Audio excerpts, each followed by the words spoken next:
En grand honneur ce soir pour co-animer la première partie de l'émission, je reçois un grand comédien du show business québécois. Il nous a tous marqués dans la populaire série Les Invincibles, qui vient tout juste d'ailleurs de fêter leurs 10 ans. Alors sans plus tarder, voici l'unique Rémi-Pierre Paquin. Salut Rémi-Pierre, comment ça va? Ça va bien, Pat, toi? Très bien, merci beaucoup d'être venu au Big Pat Show, ça fait plaisir. Ben, moi aussi, ça me fait plaisir. Pour commencer, on va reculer un petit peu. Mhm. J'ai envie de parler de Rock and Roll. Ah ouais? Amateur de rock ici au Big Pat Show, je pense qu'on est tombé pile avec toi. Cool. L'entrevue va être mélangée un peu avec de la musique qui va être choisie par Rémi-Pierre Paquin lui-même. All right. On passe ça. Cool. Rock and Roll, quelle aventure. Mais, hein? Faire triper les jeunes, leur faire vivre une vie de rockstar en tournée, ça c'est hot. Ouais. Qu'est-ce que t'as aimé le plus de cette aventure-là? Ben, j'ai aimé, en fait, tu sais, toutes les Star Academy, la voix, des trucs comme ça, c'est beaucoup axé sur le chanteur, puis c'est plus chansons plus populaires. Fait que là, c'était vraiment de laisser la place à des musiciens rock, tu sais, que le bassman a autant de place que le chanteur, que le drummer a autant de place que le chanteur. Je trouvais ça le fun, puis d'avoir un répertoire de tunes rock. C'est ça, j'aimais bien le concept, là. C'est une très bonne émission en passant. Ben, merci bien. Si l'occasion se présenterait, est-ce que tu aimerais ça refaire un trip de ce genre-là? Oui, peut-être, oui, certain. J'ai tellement aimé ça le faire. C'est clair que ça, j'embarquerais sûrement. Là, c'est un bon projet, puis que tu sais, tout est en fait, tous les paramètres sont comme je le veux avec la bonne direction artistique, c'est sûr, ça me tenterait. Est-ce que dans cette émission-là, il y a des bands qui sont restées puis qui existent encore? Euh, Pas tant, mais je veux dire, ça a donné une expérience à la gang. Fait que tu sais, il y en a qui sont partis jouer avec d'autres mondes, tu sais, qui gagnent leur vie avec ça. Puis même ceux qui gagnent pas leur vie avec ça, ça a été une solide expérience de vivre la vie de tournée, là. Mais je sais que le groupe à Tommy qui ont fait un petit bout. Mais c'est ça, ça a donné des outils à des musiciens pour continuer leur trip, là. Ils ont eu l'expérience. Exactement. Là, on est déjà rendu à une chanson rock. Oui. Donc, à toi l'honneur. Ben, je vais y aller avec peut-être quelque chose que on a fait à Rock and Roll.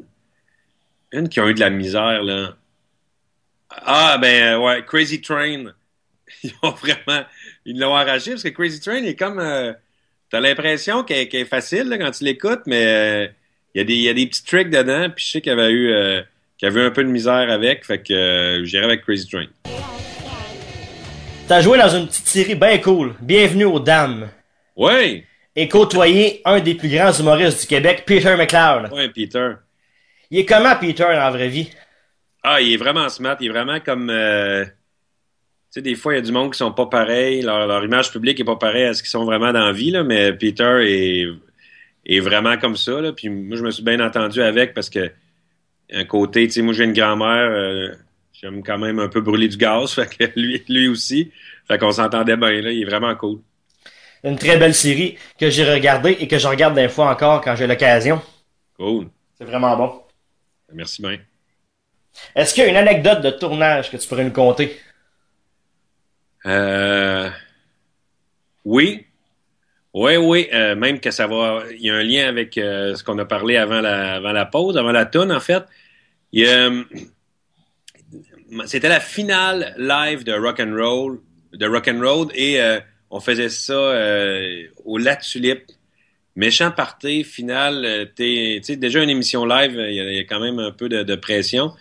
Et le lendemain, je pensais que j'étais en congé. Fait que je l'ai échappé. La gang, pas mal de gangs de rock'n'roll sont venus chez nous. Ça a fini, il faisait soleil dehors.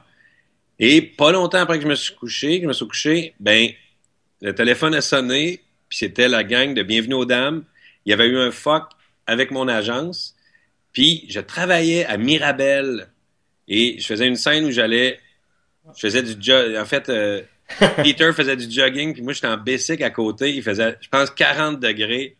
Je pense que j'étais encore un peu chaud quand je suis arrivé sur le plateau de tournage, mais c'était pas de ma faute parce qu'il y avait eu un fuck avec l'agence, mais quand même, ça a été ça a pas été bien trippant. La nuit de sommeil a été courte, comme on dit. Eh boy, puis la journée de tournage a été très longue. J'imagine. Rémi, j'aimerais ça savoir, c'est quoi la chanson qui a marqué ta jeunesse? Wow, qui a marqué ma jeunesse. Ben moi, j'ai beaucoup... je te dirais que quand j'étais jeune, il y avait un band que j'écoutais bien gros. De Police. J'ai vraiment beaucoup écouté ça de Police. Je trouvais ça bon. Je trouvais ça... Stuart Copeland, le drummer, c'est comme le meilleur drummer que j'ai entendu à mon avis, là. Fait que c'est ça, j'irais avec The Police, mettons Synchronicity. Ouais, j'irais avec ça. Ça fait partie de l'émission de Michel Barrette. Viens-tu faire un tour? Oui! C'était le fun, ça. Mais que c'était le fun. Michel t'a fait promener à grand-mère dans le lieu de ton enfance. Oui. Le fait de revivre ces beaux moments-là, ça l'a dû te faire chaud au cœur. Ben certain, surtout le fait de retourner dans ma maison où est-ce que j'ai grandi. Tu sais, j'ai quand même vécu là jusqu'au cégep. Fait que et j'étais jamais retourné là. Fait que ça, c'était vraiment trippant. Puis de rentrer dans ma chambre qui n'avait pas changé. Le mur que j'avais peinturé en mauve, c'était à l'époque, là. Mais j'avais peinturé le mur en mauve et il est encore là. Puis je me disais, hey, c'est moi qui ai peinturé ça quand j'étais jeune, c'est capoté. Puis la chambre, quand je suis rentré, dans ma tête, elle était pas mal plus grande que ça, mais tu sais, j'étais plus petit dans le temps. Fait que. Et non, c'était vraiment. C'était une méchante expérience. Moi, je suis Trois-Rivières puis je vais souvent en grand-mère, c'est un beau coin. Ouais, mais la rivière Saint-Maurice, c'est malade, là. Oh, vraiment. Le fait d'avoir été de promener avec Michel dans une belle voiture, ça a dû être pas pire, ça a dû être le fun. Oui, certain. Mais quoi que j'aurais. Tu sais, je le connais un peu, Michel, puis je pensais qu'il était pour arriver, mais il me l'a dit après, là. Il dit ça, il y a eu je pense qu'il y avait eu quelque chose, un petit fuck, là, mais moi, je pensais qu'il était plus pour arriver avec une vieille Mustang ou une vieille Corvette ou quelque chose de même, un vieux muscle car des années 60-70. Finalement, c'était comme un Bel Air 50. Fait que, tu sais, moi, je trippe moins. Je trouve ça beau, là. Je trouve ça malade, mais tu sais, j'aime mieux rouler dans un vieux muscle car que c'est comme un œuvre d'art mobile, là. Tu sais, moi, j'aime mieux quand on entend le moteur, puis ça pétaille, là, tu sais. Dans l'émission, on voit environ 15 minutes, mais j'imagine que ça a duré plus longtemps que ça, là. Oui, certain. Comme on va jouer au curling à Trois-Rivières avec mes chums d'enfance que j'ai connus que je vois encore, puis que j'ai connus dans les Louveteaux, là, tu sais, à grand-mère. Mais les gars ont parlé beaucoup, mais finalement, à l'écran, ils ne parlaient plus même. Quand tu dois retourner à grand-mère pour revoir ta famille, tes amis, t'écoutes quelle chanson pour te mettre dans l'ambiance? Ben, je vais souvent parce que j'ai un chalet à Saint-Jean-des-Piles, mais mettons quelque chose qui me plonge à part de Police. Tragic Lip. J'ai eu une grosse... Quand j'étais ado, j'ai écouté pas mal de rock canadien, là, puis Tragic Lip, j'ai pas mal écouté ça. Fait que j'irai avec New Orleans Sinking de Tragic Lip. On va voir ça. Drette là. All right. Moi, j'ai su que tu avais une taverne irlandaise, le Trèfle à Montréal. Exactement. Comment c'est venu l'idée d'avoir ça? En fait, un moment donné, je tournais Ça te prend ça, qui était une émission d'outils à Z. Ouais. Puis, j'étais sur Mauvais Karma aussi à Radio-Canada. Puis, en même temps, les deux shows ont arrêté. Ils ont fait, ben là, c'est fini le show. Fait que je me suis comme retrouvé avec plus de job. Puis, ça m'a énervé un peu. Je fais, hey, Christy, OK, il n'y a plus rien. Fait que je me suis dit, il faut que je me trouve autre chose à côté, tu sais, qui me fasse comme un plancher que. Parce que quand le métier de comédien, c'est pas toi qui décide tout, là. Je veux dire, s'il y a personne qui t'appelle, mais tu travailles pas. Fait que, je me suis dit, il faudrait que j'aille de quoi, là, qui est tout le temps là, puis que je peux mettre de l'effort. Fait que. Puis j'ai quand même, je me suis dit, quand même un peu d'expérience d'un bar, là, que plus comme consommateur, là. Fait que, je me suis dit, ben, je vais voir. Je me suis trouvé des partners à Trois-Rivières, du monde qui ont un paquet de business à Trois-Rivières. Puis, je me suis associé avec eux autres. J'ai dit, on pourrait ouvrir un truc à Montréal. Puis, c'est ça, on a ouvert le trèfle à Montréal. Le feeling de gérer un bar, c'est comment? Moi, j'ai toujours voulu en avoir un. Ben, En fait, moi, j'ai bien trippé sur... j'aime ça, là, mais j'ai vraiment trippé sur les rénaux, le choix des, tu sais, le choix des bancs, le choix des murs, qu'est-ce qu'on met, toute la musique aussi, c'est tout moi qui fais toute la musique du bar. Tu sais, l'ambiance, quand tu rentres, l'expérience que tu vis, ça, j'ai bien trippé à travailler là-dessus. Puis après, là, on a des bons gérants pour gérer au quotidien, là. Je veux dire, c'est pas moi qui fais l'inventaire et ces affaires-là. Mais non, j'ai aimé créer la place, ça, j'ai vraiment trippé, là. Puis tu sais, m'assurer que tout va encore bien, puis que tout est correct, puis quand tu rentres dans le bar, tu te sens bien, puis qu'il y a du service impeccable, mais c'est ça mon trip, là. Puis le meilleur conseil que tu donnerais à la personne qui voudrait avoir un bar?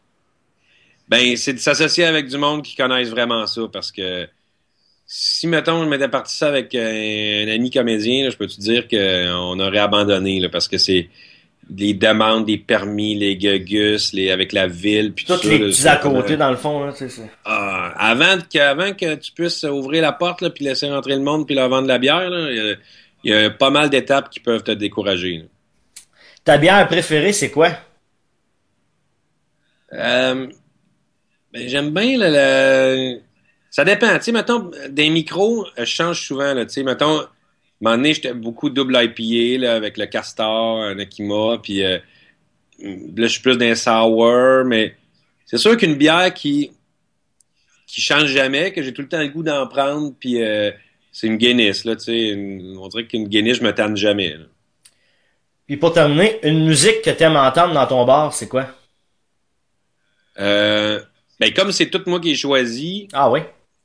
ouais, Hey, ouais, c'est c'est cool, ça. ça. Ouais, c'est ça. Je fais toutes les. C'est long à maudit, là, mais je crée un paquet de listes de lecture, parce que souvent, à cette heure d'un bar, ils mettent tu sais, des Spotify ou des affaires de même, Galaxy. Ouais, c'est ça, mais moi, j'haïs ça.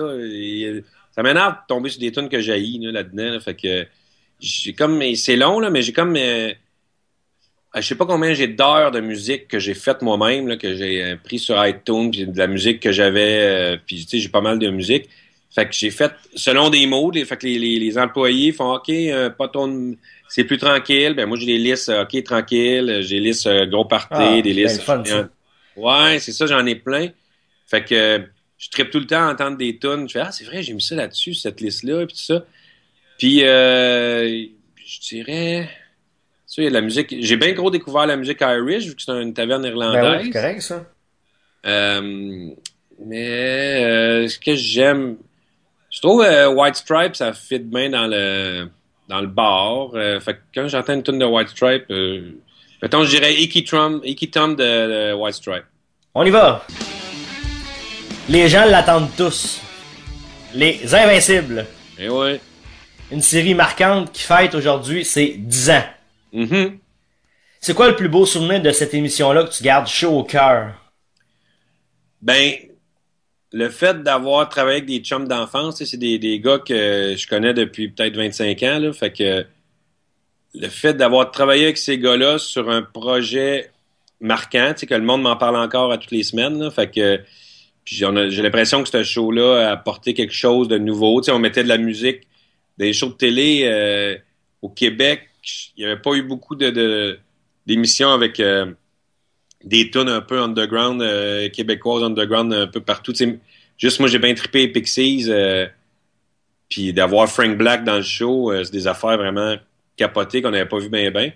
Fait que je pense que c'est d'avoir fait quelque chose de marquant avec des chums d'enfance. Lynn la pas fine. Ouais. Es-tu vraiment pas fine? La comédienne, Catherine? Ouais, exact. Non, non, elle est vraiment fine. C'est vraiment un rôle de composition parce que Catherine Trudeau est vraiment très sympathique. T'as côtoyé des acteurs excellents, entre autres Patrice Robitaille. Ouais. Patrice Robitaille, dans la vraie vie, il est comment? Pat, il est super smart. Moi, c'est ça, c'est mon chum depuis 25 ans à peu près. Là. On faisait de l'impro ensemble à Québec. Ah, wow, ça c'est le fun, ça. Ouais, certains, on s'est connus. On faisait des films avec des courts-métrages avec Ricardo Troggi. Non, ça fait un méchant bout. Puis François Legendre aussi, ça fait 25 ans qu'on se connaît. Fait que c'est un très bon ami qui est tout le temps là. C'est un très bon gars.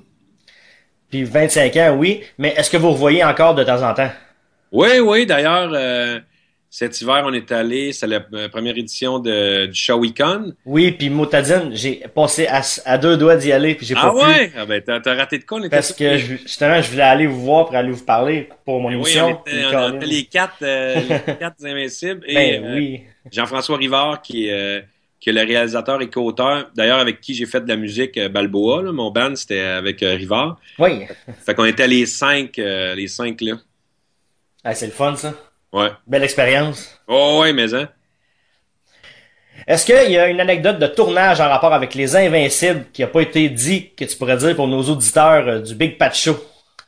Ben, ouais, je te dirais, moi c'est rare que je suis bien, je suis quand même un gars sensible, mais je pleure pas bien, fait que, puis finir des projets télé, je me dis, il va en avoir un autre, puis tout ça, puis, mais quand j'ai tourné la dernière scène, parce que j'étais dans la dernière scène de la dernière saison des Invincibles, puis on savait que c'était fini, j'ai comme, tu sais, j'ai comme eu une émotion, mais j'étais comme, je riais, puis je chignais en même temps, parce que je suis là, voyons, qu'est-ce qui se passe?